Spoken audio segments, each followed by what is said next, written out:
Vous écoutez la leçon biblique de l'Église de la Science chrétienne indépendante de Plainfield, située à Plainfield, New Jersey, États-Unis d'Amérique. Leçon du dimanche 26 novembre 2023. Sujet: la nécromancie ancienne et la moderne, autrement dit le mesmérisme et l'hypnotisme dénoncés. Texte d'or Éphésiens. Prenez toutes les armes de Dieu afin de pouvoir résister dans le mauvais jour et tenir ferme après avoir tout surmonté. Lecture alternée, psaume. L'Éternel affermit les pas de l'homme, et il prend plaisir à sa voix. S'il tombe, il n'est pas terrassé, car l'Éternel lui prend la main.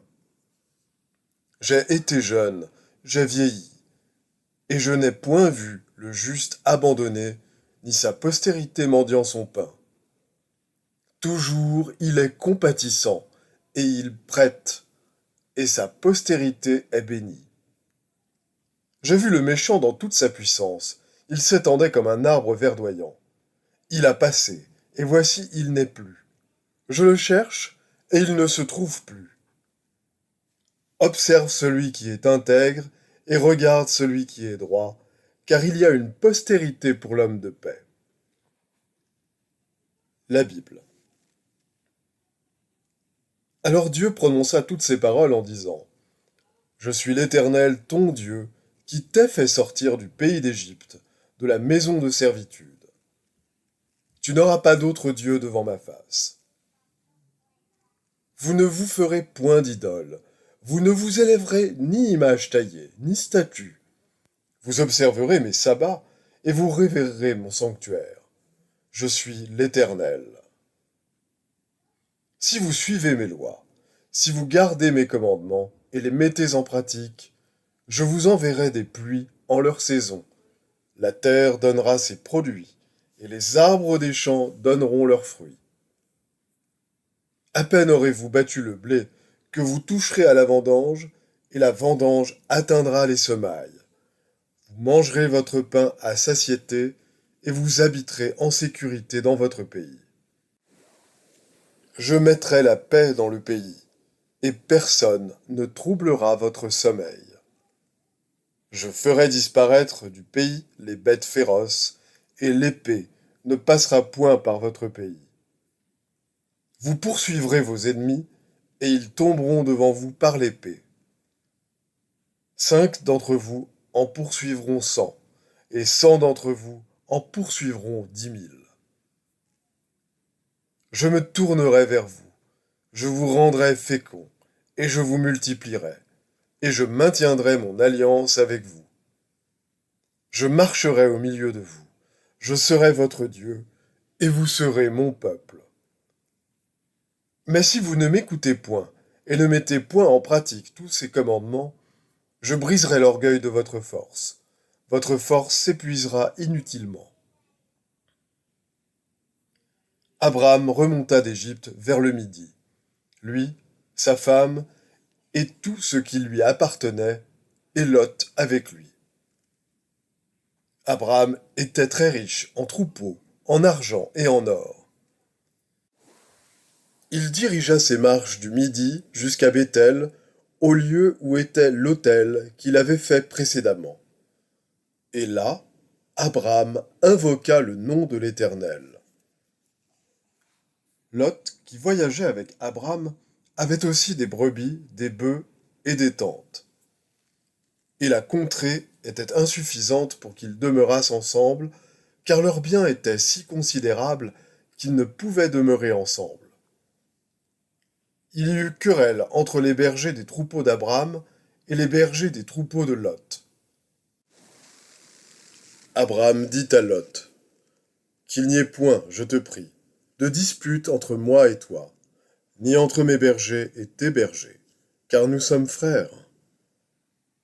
Tout le pays n'est-il pas devant toi? Sépare-toi donc de moi. Si tu vas à gauche, j'irai à droite. Si tu vas à droite, j'irai à gauche. Lot leva les yeux et vit toute la plaine du Jourdain, qui était entièrement arrosée. Avant que l'Éternel eût détruit Sodome et Gomorrhe, c'était, jusqu'à Tsoar, comme un jardin de l'Éternel, comme le pays d'Égypte. Lot choisit pour lui toute la plaine du Jourdain, et il s'avança vers l'Orient. C'est ainsi qu'ils se séparèrent l'un de l'autre. Abraham habita dans le pays de Canaan, et Lot habita dans les villes de la plaine, et dressa ses tentes jusqu'à Sodome. Les gens de Sodome étaient méchants et de grands pécheurs contre l'Éternel. Les deux anges arrivèrent à Sodome, sur le soir. Dès l'aube du jour, les anges insistèrent auprès de Lot en disant : « Sauve-toi, pour ta vie, ne regarde pas derrière toi et ne t'arrête pas dans toute la plaine. Sauve-toi vers la montagne, de peur que tu ne périsses. » Alors l'Éternel fit pleuvoir du ciel sur Sodome et sur Gomorrhe du soufre et du feu, de par l'Éternel. Abraham se leva de bon matin pour aller au lieu où il s'était tenu en présence de l'Éternel. Il porta ses regards du côté de Sodome et de Gomorrhe et sur tout le territoire de la plaine, et voici il vit s'élever de la terre une fumée comme la fumée d'une fournaise. Celui qui demeure sous l'abri du Très-Haut repose à l'ombre du Tout-Puissant. Je dis à l'Éternel, mon refuge et ma forteresse, mon Dieu en qui je me confie, car c'est lui qui te délivre du filet de l'oiseleur, de la peste et de ses ravages. Il te couvrira de ses plumes, et tu trouveras un refuge sous ses ailes. Sa fidélité est un bouclier et une cuirasse. Tu ne craindras ni les terreurs de la nuit, ni la flèche qui vole de jour, ni la peste qui marche dans les ténèbres, ni la contagion qui frappe en plein midi. Que 1000 tombent à ton côté, et 10 000 à ta droite, tu ne seras pas atteint. De tes yeux seulement tu regarderas, et tu verras la rétribution des méchants. Car tu es mon refuge, ô Éternel, tu fais du Très-Haut ta retraite. Aucun malheur ne t'arrivera, aucun fléau n'approchera de ta tente. Car il ordonnera à ses anges de te garder dans toutes tes voies. Ils te porteront sur les mains, de peur que ton pied ne heurte contre une pierre. Tu marcheras sur le lion et sur l'aspic. Tu fouleras le lionceau et le dragon. Puisqu'il m'aime, je le délivrerai. Je le protégerai, puisqu'il connaît mon nom. Il m'invoquera, et je lui répondrai. Je serai avec lui dans la détresse, je le délivrerai, et je le glorifierai. Je le rassasirai de longs jours, et je lui ferai voir mon salut. Je vais maintenant lire les passages corrélatifs tirés du livre d'études de la science chrétienne, Science et santé, avec la clé des Écritures de Mary Baker Eddy. Il n'y a pas de pouvoir en dehors de Dieu. L'omnipotence a tout pouvoir, et reconnaître quelque autre pouvoir, c'est déshonorer Dieu. Les trois grandes vérités de l'esprit, l'omnipotence, l'omniprésence, l'omniscience. L'esprit possédant tout pouvoir, remplissant tout l'espace, constituant toute science, contredisent pour toujours la croyance que la matière puisse être réelle.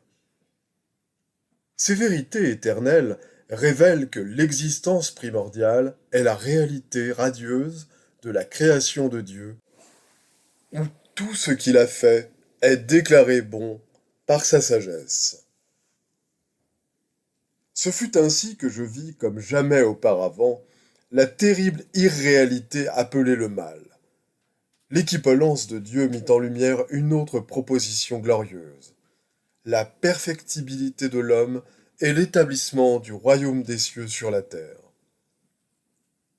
La puissance de l'Esprit omnipotent ne partage pas sa force avec la matière ni avec la volonté humaine. Le summum du bien est le Dieu infini et son idée, le tout en tout. Le mal est un mensonge qui repose sur une supposition. Ainsi qu'on l'appelle en science chrétienne, le magnétisme animal ou hypnotisme est le terme spécifique désignant l'erreur ou entendement mortel.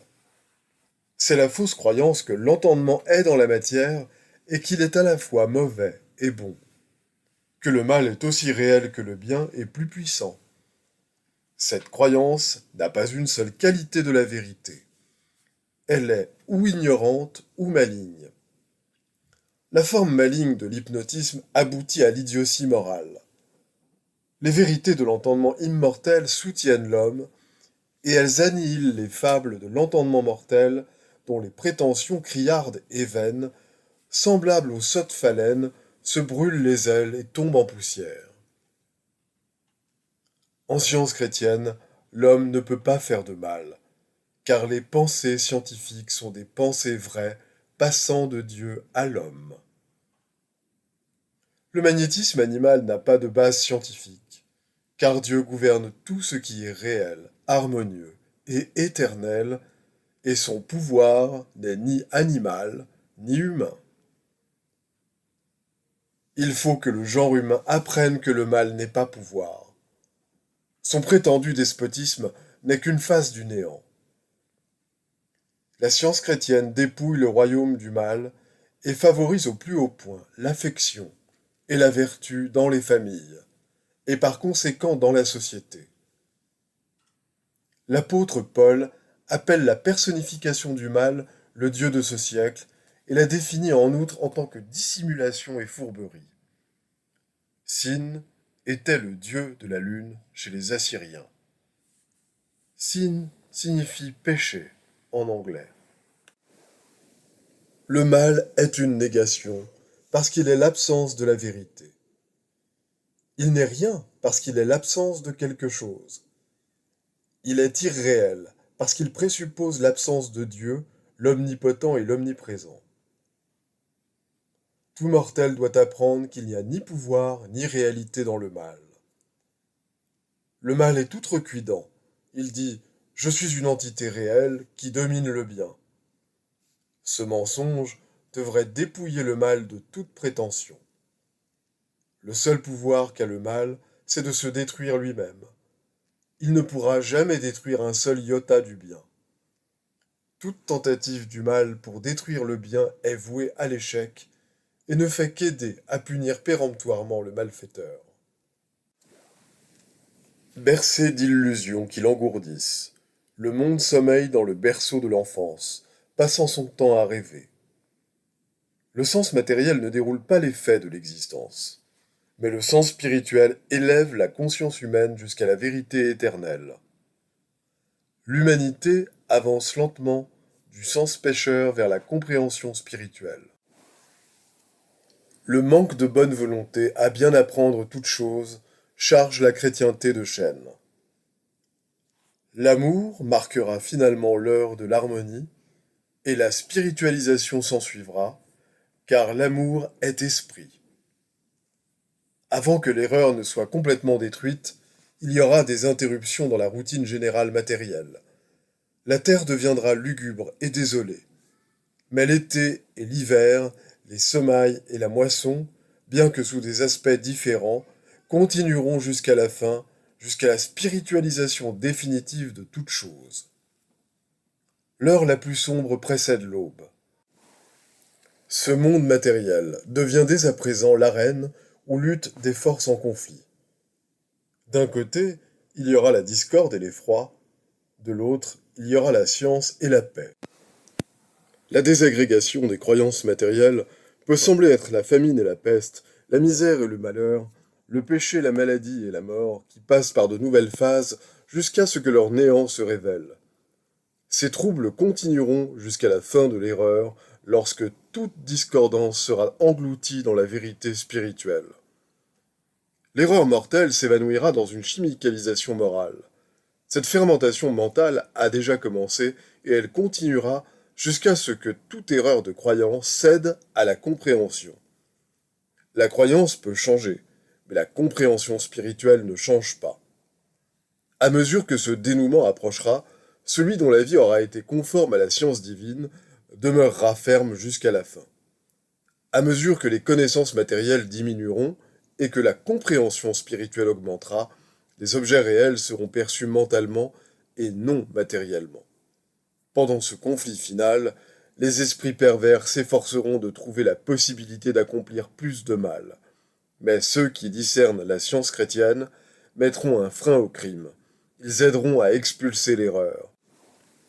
Ils maintiendront la loi et l'ordre et attendront joyeusement la certitude de la perfection ultime. En réalité, plus l'erreur simule exactement la vérité, et plus la prétendue matière ressemble à son essence, l'entendement mortel, plus impuissante devient l'erreur en tant que croyance. Selon la croyance humaine, la foudre est terrible et le courant électrique rapide. Cependant, en science chrétienne, la vitesse de l'un et le choc de l'autre deviendront inoffensifs. Plus la matière deviendra destructive, plus son néant sera révélé, jusqu'à ce que la matière atteigne son zénith mortel dans l'illusion et disparaisse pour toujours. Plus une fausse croyance approche de la vérité sans franchir les limites où, ayant été détruite par l'amour divin, elle cesse d'exister, même en tant qu'illusion, plus elle devient mûre pour la destruction. Plus la croyance est matérielle, plus l'erreur en est évidente, jusqu'à ce que l'Esprit divin, suprême en son domaine, domine toute matière, et que l'homme se trouve être à la ressemblance de l'Esprit, son être originel. Les faits les plus manifestes dressent contre eux-mêmes le plus de contre-vérités, car ils font sortir l'erreur de son abri. Il faut du courage pour proclamer la vérité, car plus la vérité élève la voix, plus l'erreur crie fort, jusqu'à ce que le son inarticulé de sa voix se perde à jamais dans l'oubli. Le Dieu principe est omniprésent et omnipotent. Dieu est partout, et rien en dehors de lui n'est présent ni puissant. Les devoirs quotidiens de Mary Baker Eddy. Prière quotidienne. Il sera du devoir de tout membre de cette Église de prier chaque jour. Que ton règne vienne, que le règne de la vérité, de la vie et de l'amour divin soit établi en moi et élimine de moi tout péché. Et puisse ta parole enrichir les affections de toute l'humanité et la gouverner. Règles pour les mobiles et les actes. Ni l'animosité, ni un attachement purement personnel ne doivent déterminer les mobiles ou les actes des membres de l'Église mère. Dans la science, l'amour divin seul gouverne l'homme, et un scientiste chrétien reflète les 12 aménités de l'amour en réprouvant le péché et en manifestant un véritable esprit de fraternité, de charité et de pardon. Les membres de cette Église doivent journellement veiller et prier pour être délivrés de tout mal, pour ne pas prophétiser, juger, condamner, conseiller, influencer ou être influencés d'une manière erronée. Vigilance face au devoir. Il sera du devoir de chaque membre de cette Église de se défendre journellement contre la suggestion mentale agressive et de ne pas se laisser entraîner à oublier ou à négliger son devoir envers Dieu, envers son leader et envers l'humanité. Par ses œuvres, il sera jugé et justifié ou condamné.